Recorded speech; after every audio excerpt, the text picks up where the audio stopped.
Magandang araw mga kaibigan. Ito nga pala yung ating Don't Quit number 1. Ating i-modified ang setup. Tapos in-repaint na rin natin.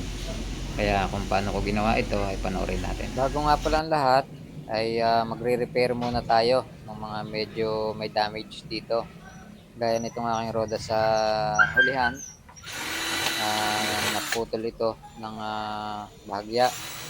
Kaya kailangan muna natin itong i-repair para maganda-ganda naman ang itsura bago tayo mag repainting project itong ating old model na bangka. Ito po yung aking kauna-unahang bangka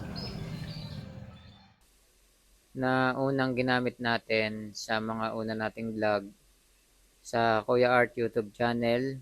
Medyo maganda ang performance nito dati at ito yung may mga baonan sa loob.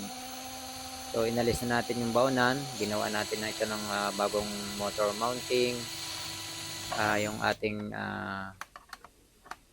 bagong naisip na mounting na nasa ilalim ang motor. Dahil naisip natin na mas maganda ito kasi nai-adjust ng malalim ang shaft. Tapos dito ating iginawa muna yung mga plataforma sa loob bago tayo maglalagay ng taklob para mas madali na kapag tayo ay magtataklob na.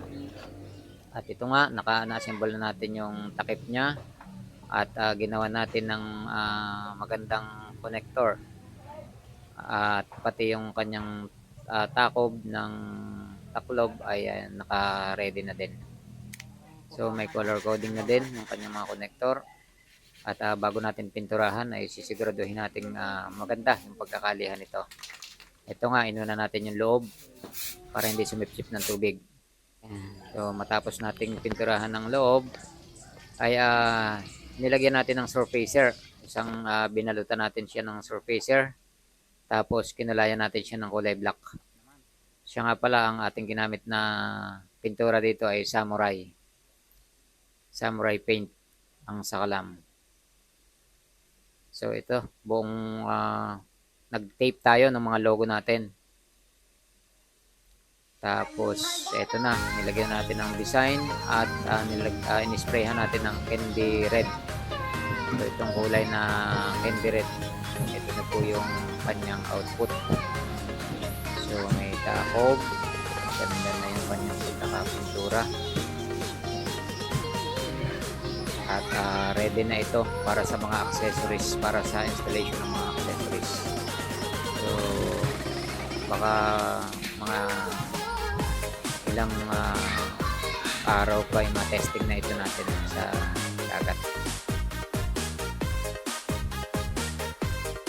Shoutout nga pala kay Scooter Kid. Doon ko na kita ang kanyang mga technique ay talagang aprobado. Salamat sa iyo, brother.